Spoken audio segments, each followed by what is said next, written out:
Who can provide you with free health care, school, expanded Social Security, and a mandated $15 minimum wage without spending a single dime? Don't be daft. You know who. The Bernie Man can!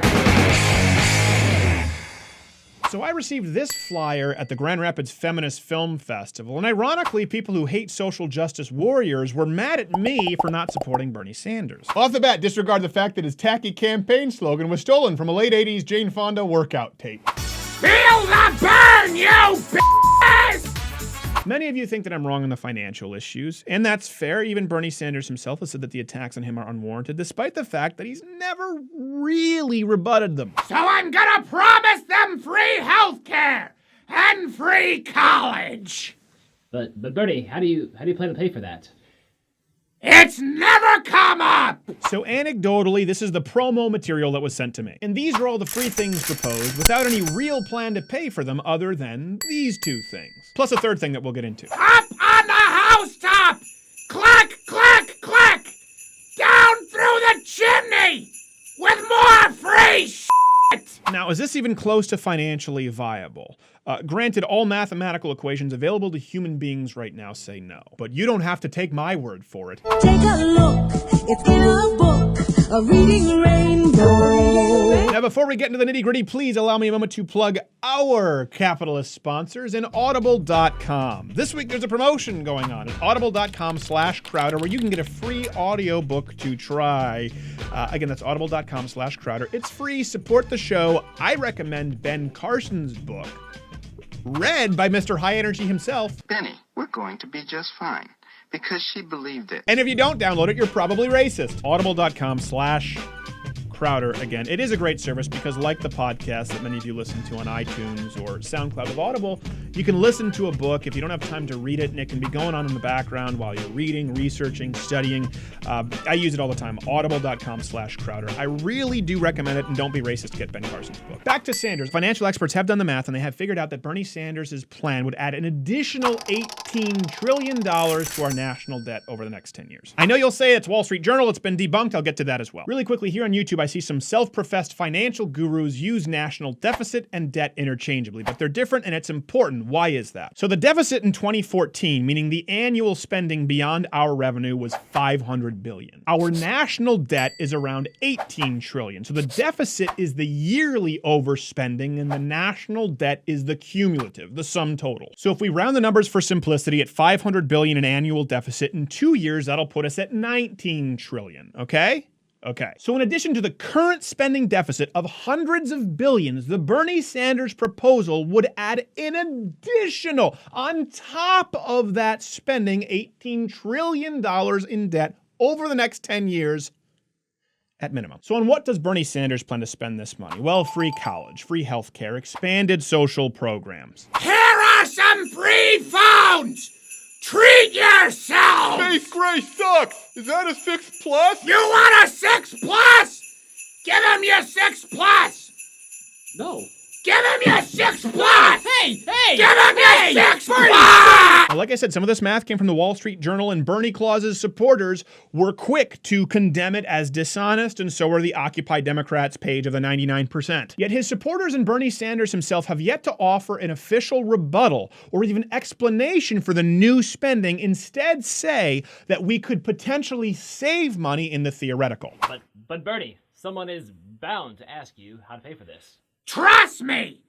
It's never going to enter in to the equation! So the pro-Sanders arguments come back to three main components: stopping the endless military spending, taxing the rich more, and finally, they claim that a nationalized healthcare plan would actually save us money. Now, some of you think that the spending versus revenue math may be more complex than people lead on to be, maybe so. But allow me to start off with an absolute, an extreme to make a point. If you cut the United States military entirely and taxed all earnings over $1 million at 100%, you still couldn't come anywhere close to paying for this plan. Perhaps I've not made myself clear.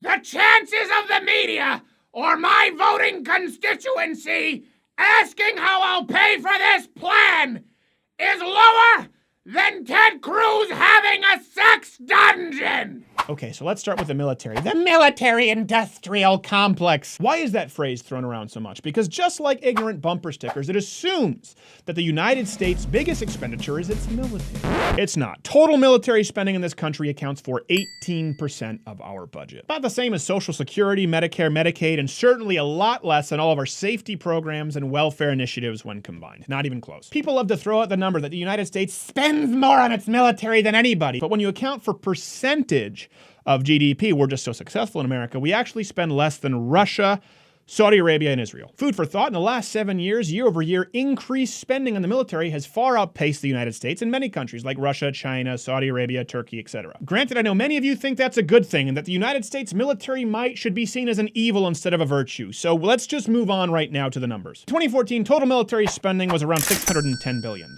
So let's cut all of that, 100%. Gone. Over 10 years, we gain about $6 trillion.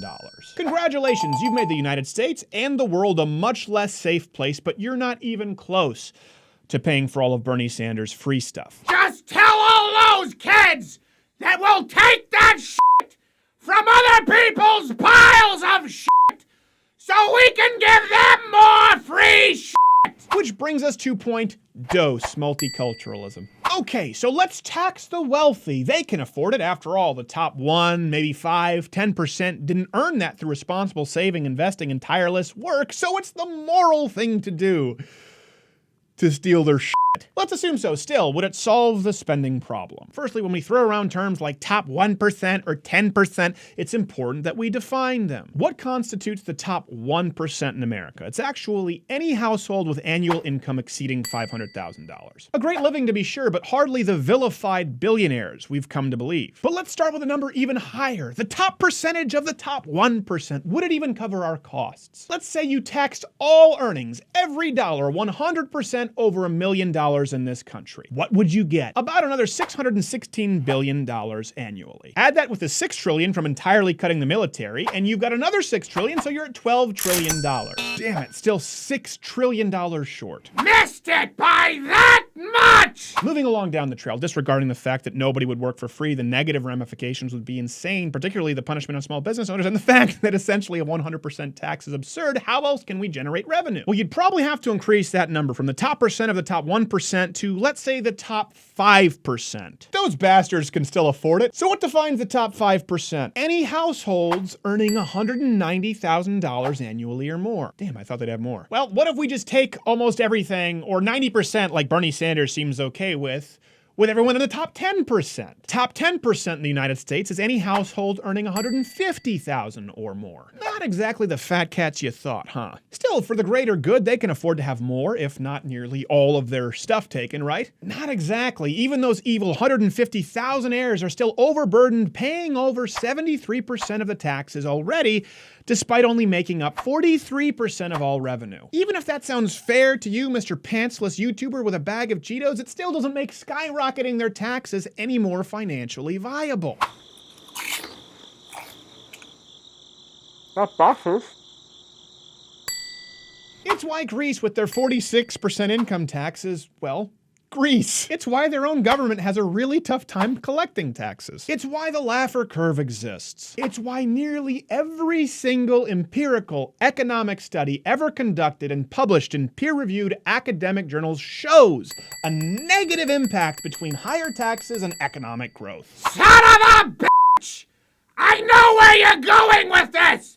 Stop! So again, using the most extreme examples of entirely cutting the military and entirely taxing the wealthy, you still don't come close to covering what we need. So when the verifiable, tangible numbers must be thrown out to make your case, that's when leftists direct you to point 3. The theoretical proposal that instituting a nationalized healthcare plan could potentially save us money. Now, even the leftists at Salon and Huffington Post are not arguing that the Bernie Sanders national healthcare plan is a net gain, but that it could figuratively save us $5 trillion when compared with the $18 trillion in expanded spending, namely by reducing administrative costs, medical inflation, etc. So we've reached the point where you now just have to take their word for it. The idea is predicated on the notion that we will spend $5 trillion nationally anyway, So it's in our best interest to give the consumer buying power, choice, and freedom over to the federal government because it could save us money in the long run and potentially increase the quality of healthcare. A few problems here, not the least of which is a gross infringement on the freedoms of the American public who still want to be able to choose their own healthcare. Like I said, it's important to note that we're in the realm of projected costs now. As a general rule, the United States government never comes in anywhere near their projected costs when taking over massive social programs like this. From small programs like student loan forgiveness to larger programs like Medicaid and, yes, Social Security itself. What leftists tout as a victory with Obamacare in costs versus initial projections is really hardly a victory here, because projected costs actually rose until, surprise, the government kept expanding the deadline and every non-Obamacare enrollee saw their premiums skyrocket. Even leftists aren't thrilled with the results and have acknowledged that a mandated subsidization of other people's healthcare